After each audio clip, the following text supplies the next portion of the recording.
একটা স্বপ্নের মধ্যে আছি, হয়তো বা কিছু একটা স্বপ্ন বোধহয় আমি দেখতেছি। এন্ড আমি জানি না কি হচ্ছে আমার সাথে রিসেন্ট টাইমে। ইদানিং আমার সাথে অনেক অনেক টাইপের জিনিস হচ্ছে যেগুলার ব্যাখ্যা আমার কাছে নেই। আমি শুধুমাত্র জানি যে হয়তোবা ভাগ্যবান, আমি অনেক বেশি লাকি, এর বেশি তো আমি কিছু জানি না কি হচ্ছে। মানে এটা যেটার ব্যাখ্যা আমার কাছে নেই। 2-1 দিন আগে, আই থিঙ্ক 4 দিন আগের কথা বোধহয়, সাবস্ক্রাইবার সংখ্যা 8,30,000ও টাচ করেনি। আমার মনে হয় 27,000 ছিল বোধহয় সাবস্ক্রাইবার, 8,27,000 সাবস্ক্রাইবার ইউটিউবে ছিল। সেই সংখ্যাটা আজকের দিনে গিয়ে দাঁড়িয়েছে, আমি মনে হয় প্রত্যেক সেকেন্ডে হচ্ছে গিয়ে, প্রত্যেক সেকেন্ডে তো মিনিমাম কয়েকটা তো 10-15-20টার মতো হচ্ছে সেকেন্ডের হিসাবে করতেছে, এরকম করে সাবস্ক্রাইবার বাড়তেছে। 2-3 দিনের মাথায় লাফ মেরে আজকে সাবস্ক্রাইবার কত, 8,97,499। যদি আমি রিফ্রেশ দেই, এটা আবার চেঞ্জ হয়ে যাচ্ছে 8,97,500। তো পার সেকেন্ডে হচ্ছে গিয়ে 6 থেকে 7টা 8টা 9টা 10টা সাবস্ক্রাইবার হচ্ছে গিয়ে বাড়তেছে। এন্ড আমি জানি এই ক্রেডিটটা কাকে দেওয়া উচিত, আই নো। এন্ড আমি স্পেশাল কিছু করতে চাইবো সেই পাবলিকগুলোদেরকে নিয়ে। থ্যাংক ইউ বৌমশাই। স্পেশালি কাব্য নামটা হচ্ছে গিয়ে স্টার্টিং এ আসবে, স্পেশালি প্রথমে কাব্য নামটা অবশ্যই আসবে। ফার্স্ট কাব্য, রোস্টেড গেমিং, জারা, তারপর এফএবিডি গেমিং, তারপর এই আমাদের স্যাভেজ 420 নামটা হচ্ছে কি একটু ভিন্ন ধাঁচের, তাই মনে করতে একটু ঝামেলা পাকায় ফেলছি আমি। Never mind. এই গুটি কয়েক মানুষ হচ্ছে গিয়ে আনবিলিভেবল টাইপের কিছু একটা হচ্ছে আমার কাছে।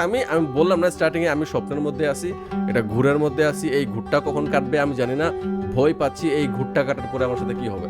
এই স্বপ্নটা যখন ভেঙে যাবে তখন কি হবে, এই ভয়টা বিশ্বাস করে আমাকে রাত্রে ঘুমাইতে দিতেছে না। এন্ড আমি একদম দিন রাত মাথা নষ্ট হয়ে গেছে যে কন্টেন্ট কোয়ালিটি আরো লেভেল আপ কিভাবে করা যায়, কারণ আমি জানি হুট করে আবার ধাক্কা খেলে ঝামেলা সামলানো খুবই টাফ হয়ে যাবে।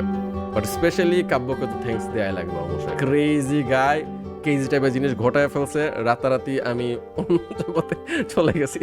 আই হ্যাভ নো আইডিয়া এটা কিভাবে হ্যান্ডেল করা উচিত, আমি জানি না কিভাবে হ্যান্ডেল করবো এটা। রিজভি ভাইয়ের কথা বললে না, ও আমি তো মেইন, দেখো আমি রিজভিকে কেন আলাদা করে বলিনি জানো, কারণ রিজভিকে তো আমি আমাকে ধরো, রিজভি আমার শরীরে একটা অঙ্গ ধরেই আমি হচ্ছে কথাগুলা বাকিদেরকে বলি, কারণ নিজের মানুষকে কখনো থ্যাঙ্কস বলতে নাই, এই জিনিসটা হচ্ছে গিয়ে আমি ফিল করতেছিলাম রিজভির ক্ষেত্রে, সেজন্য রিজভিকে মেনশন করিনি। রিজভি তো ভাই আছে, তোমরা কি আমার অ্যানাউন্সমেন্ট ভিডিও দেখোনি যে রিজভি আর আমি হচ্ছে গিয়ে মেইনলি নাম চেঞ্জ করছি ডিসাইড করে। সো আমার মনে হয় না রিজভিকে আমি হচ্ছে গিয়ে এইরকম ভাবে বলে ওকে আরো বেশি কি বলবো, লজ্জায় ফেলে দিতে বলো না, বুঝলি? ওইটা হচ্ছে কাহিনী। রিজভি ইজ রিজভি ভাই, রিজভি হচ্ছে গিয়ে অন্য একটা লেভেল, বাকিরা হচ্ছে অন্য একটা level. You guys know that right? Rizvi নাম আমার মেনশন করা লাগবে, এটা কোনো কথা? আলাদা করে বলাই লাগবে রিজভিকে? ছে দেখকার জানা এই বন্ধুত্বের দমে শয়তানের হাড্ডিরা। তো আমাকে বলো, রেসিপিটা কি আমার আলাদা করে বলা লাগবে? বারে রিজভিকে কি আমার থ্যাঙ্কস দেওয়া উচিত নাকি ওকে জ্বালানো উচিত, কোনটা? না ইয়েস দেখেন, ইয়েস বলতেছো। ওই নুবটাকে আমি হচ্ছে গিয়ে স্পেশাল থ্যাঙ্কস দিব না, ওই নুবটাকে আমি স্পেশালি থ্যাঙ্কস দিব, এইটা তোমরা বলতেছো আমাকে জ্বালানো উচিত। রাইট শুভ ভাই, রাইট। না ফেসিবল করে দিলেই হবে, আচ্ছা ঠিক আছে।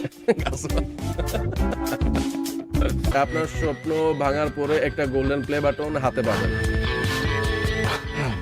ক্রেজি লেভেলের ঘটনা তো ঘটতেছে অবশ্যই।